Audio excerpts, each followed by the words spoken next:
আসসালামু আলাইকুম ওয়া রাহমাতুল্লাহি ওয়া বারাকাতুহু। একজন মুমিনের জন্য অপর মুমিনের কয়টি অধিকার আপনি কি জানেন?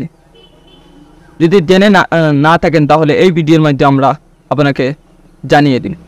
হযরত আবু হুরায়রা রাদিয়াল্লাহু তাআলা আনহু হতে বর্ণিত, রাসূলুল্লাহ সাল্লাল্লাহু আলাইহি ওয়াসাল্লাম ইরশাদ করেছেন, একজন মুমিনের জন্য অপর মুমিনের 6টি কর্তব্য রয়েছে। 1 নম্বর কর্তব্য হচ্ছে যখন সে রোগাক্রান্ত হবে তখন তার সেবা করা। 2 নম্বর হচ্ছে যখন সে মৃত্যুবরণ করবে তখন তার জানাজায় উপস্থিত হওয়া। 3 নম্বর হচ্ছে যখন সে আহ্বান করবে তখন তার আহ্বানে সাড়া দেওয়া। 4 নম্বর হচ্ছে যখন তার সাথে সাক্ষাৎ হবে তখন তাকে সালাম দেওয়া।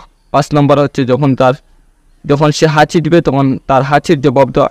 6 নম্বর হচ্ছে উপস্থিত অনুপস্থিত সর্বসময় তার মঙ্গল কামনা করা। এই হাদিসটি ইমাম নাসাই রাহমাতুল্লাহি আলাইহি বর্ণনা করেছে। তাই আসুন একজন মুমিনের জন্য অপর মুমিনের যে 6টি কর্তব্য আমরা জানতে পারলাম, সেই অধিকারগুলো, সেই কর্তব্যগুলো অপর মুমিনের আদায়